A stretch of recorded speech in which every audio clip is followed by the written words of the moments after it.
手机的锁屏密码忘了怎么办？每次我们碰到这种情况都很着急，在这个位置乱试密码，但是密码试的次数多了，手机直接就锁定了。我劝你千万不要这样子干，因为它锁定的时间会越来越长，越来越长，最后很有可能几个月的时间耽误事儿，你是不是也会很生气？甚至有的人拿把锤子想要把它给砸掉，没有必要。今天我来教你一招，轻轻松松的把这个忘记密码的手机解开，方法特别的简单，你千万不要再这样子试了，没有用。方法很简单啊，你按住这个关机键，首先给它关机，看到没？首先给它关机，关完机之后你给它开机。我们开机的时候需要按住这个开机键和音量加键，这两个需要同时按住，屏幕有反应的时候松开音量加键，这种情况下它就会进入一种模式，这个模式我们的屏幕就失去作用了。我们直接点击这个音量减键，选择下边这一个之后确认，我们耐心的等它缓存完。你根本没有必要拿锤去砸手机，甚至有的人病急乱投医，拿着手机去维修店花几百块解锁，没有必要啊。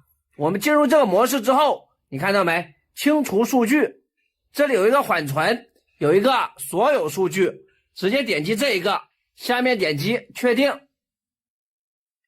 点击确定之后，我们耐心的等它缓存完，缓存完了之后，它就是一台新的手机，里边你的锁屏密码就已经完全消除了。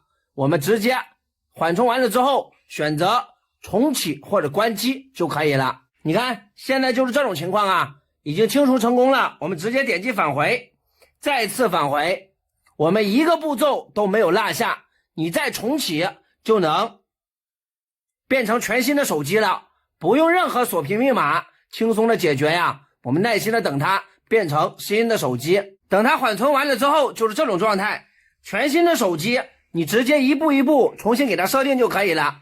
这个界面就是我们买手机激活的界面，直接选机全部跳过，跳过了之后我们再给大家试一下有没有密码输入的功能，把这些东西全部给它关掉，就相当于我们的新手机一样。你看到没？